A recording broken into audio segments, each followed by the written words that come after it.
Daniel had always believed that love was meant to be sincere, built on loyalty and trust. When he met Lily, she brought light into his dull, structured life. They laughed, shared dreams, and built what he thought was a strong bond. He gave her his full heart without hesitation, believing their relationship was real. 4 months they lived together, and he began to picture a future where she'd be his wife.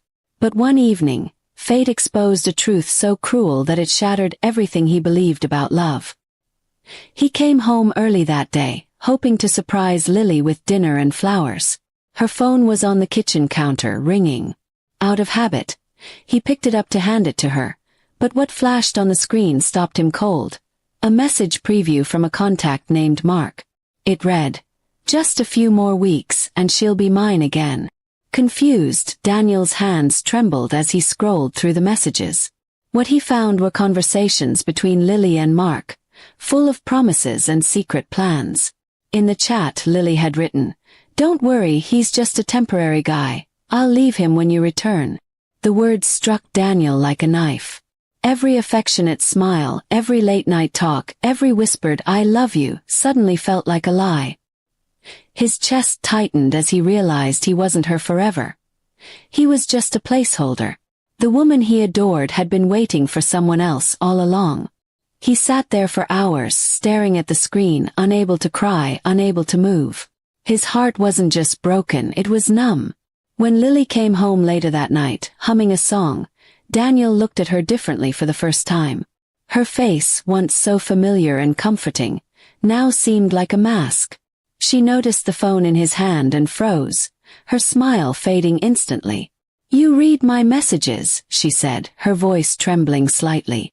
Daniel didn't reply. He simply nodded, setting the phone down on the table. The silence between them was unbearable.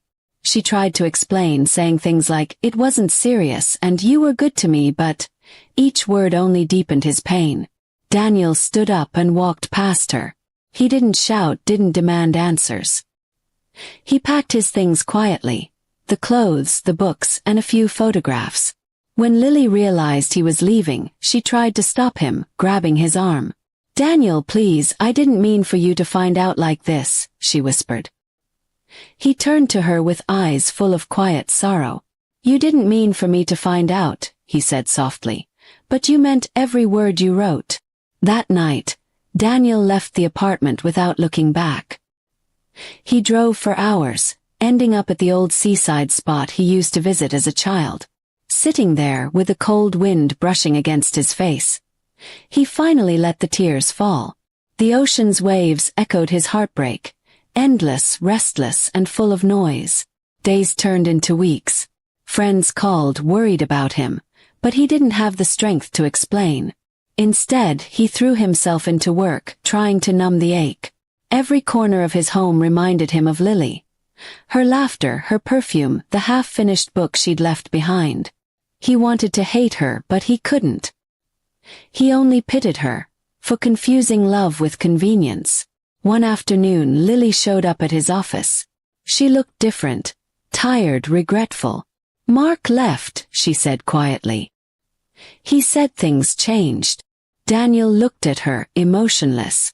"So now you're back to the temporary guy?" he asked.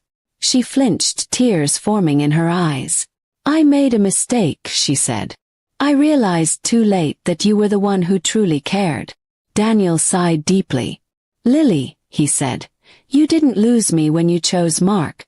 You lost me when you decided I wasn't worth your honesty." His tone wasn't cruel, just tired. She begged for another chance, but he had already made peace with walking away. Months later, Daniel found peace in solitude. He learned that not every heartbreak needs revenge. Sometimes silence speaks louder. The wound remained, but it became a reminder, a mark of survival. He met new people, smiled again, and rebuilt his sense of trust, piece by fragile piece.